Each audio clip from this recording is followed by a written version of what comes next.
गांधीनगर में defence expo के दौरान प्रधानमंत्री नरेंद्र मोदी ने आत्मनिर्भर भारत का ब्लूप्रिंट दुनिया के सामने भी रखा था।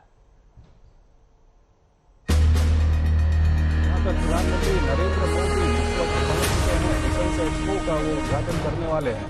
डिफेंस एक्सपो इस बार गुजरात के गांधीनगर में हो रहा है और पिछले जो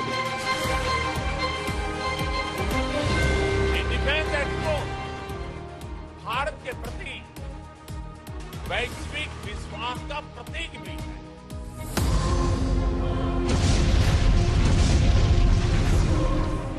मैं विश्व को विश्वास दिलाना चाहता हूं, आपकी अपेक्षाओं को पूरा करने के लिए भारत हर कोशिश प्रयास करता रहेगा। हम कभी पीछे नहीं हटेंगे। हथियारों के लिए हिंदुस्तान की तरफ देखती दुनिया को ये प्रधानमंत्री नरेंद्र मोदी का वादा है, जिसके पूरा होने पर भारत को महाशक्ति बनने से कोई नहीं रोक पाएगा।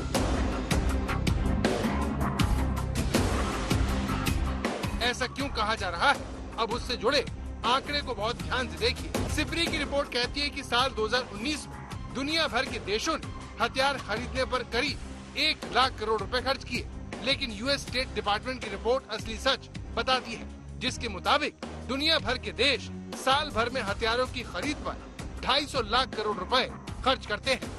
सबसे बड़ी बात यह है कि इस कारोबार में करीब 80% हिस्सा सिर्फ अमेरिका के पास है। अमेरिका का एक्सपोर्ट बाकी 9 सबसे बड़े हथियार निर्यातक देशों को मिलाकर भी ज्यादा है। यानी अमेरिका की समृद्धि और उसकी सेना के शक्तिशाली होने में हथियारों को बेचने से होने वाली कमाई एक बड़ी भूमिका निभाती है। इसीलिए प्रधानमंत्री कहते हैं, भारत डिफेंस सेक्टर को अवसरों के अनंत आकाश के रूप में देखता है, सकारात्मक संभावनाओं के रूप में देखता है। 250 लाख करोड़ रुपए के इस बाजार में भारत की हिस्सेदारी सिर्फ करीब 13,000 करोड़ रुपए की है। सोचिए, अगर हिंदुस्तान हथियारों के इतने बड़े बाजार में एक बड़ी शक्ति बन गया तो फिर भारत को न सिर्फ आर्थिक फायदा होगा, बल्कि हमारी सेना को हथियारों के लिए किसी दूसरे देश का मुंह नहीं ताकना पड़ेगा। इसीलिए गांधीनगर में हो रहे इस डिफेंस एक्सपो को पीएम मोदी ने रक्षा क्षेत्र में मेक इन इंडिया की यात्रा का अहम पड़ाव बताया और देश के नौजवानों और कंपनियों से कहा, नौजवानों को, रिसर्चर्स को, इनोवेटर्स को विश्वास देता हूं, मैं आपके साथ हूं। आपके उज्जवल भविष्य के लिए मैं मेरी आज आपके लिए खपाने के लिए तैयार हूं। रक्षा क्षेत्र में भारत ने निजी कंपनियों की भागीदारी को बढ़ावा देने के लिए एफडीआई की सीमा को 49% से बढ़ाकर 74% कर दिया। इसके चलते निजी कंपनियां आगे आईं और रक्षा निर्यात में बड़ा इजाफा हुआ। Fighter plane, submarine, artillery gun, warship Hindustan में छोटे से लेकर बड़ा हथियार बन रहा है, लेकिन सबकी नजर भारत की ब्रह्मोस मिसाइल पर है, जिसे लेकर फिलीपींस ने $375 मिलियन का समझौता भारत के साथ किया है, जो कि अब तक भारत की ओर से सबसे बड़ा स्वदेशी रक्षा सौदा है।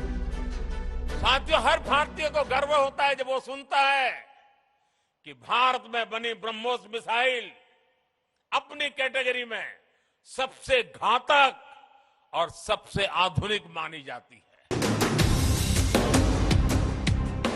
बदलते हालात में दुनिया भर के छोटे देश अपनी सुरक्षा को लेकर चिंतित हैं, जो सस्ते लेकिन सशक्त हथियारों के लिए भारत की तरफ देख रहे हैं। आर्मेनिया के रक्षा मंत्री की डिफेंस एक्सपो में मौजूदगी इस बात का सबूत है, जिनकी नजर भारत के Pinaka multi launcher rocket system पर है। पिनाका की तरह प्रचंड हेलीकॉप्टर और तेजस जैसे लाइट कॉम्बैट एयरक्राफ्ट में भी दुनिया भर के देशों की दिलचस्पी है, लेकिन ये भी सच है कि हथियारों के इस व्यापार में बड़ी हिस्सेदारी लेना कोई बच्चों का खेल नहीं।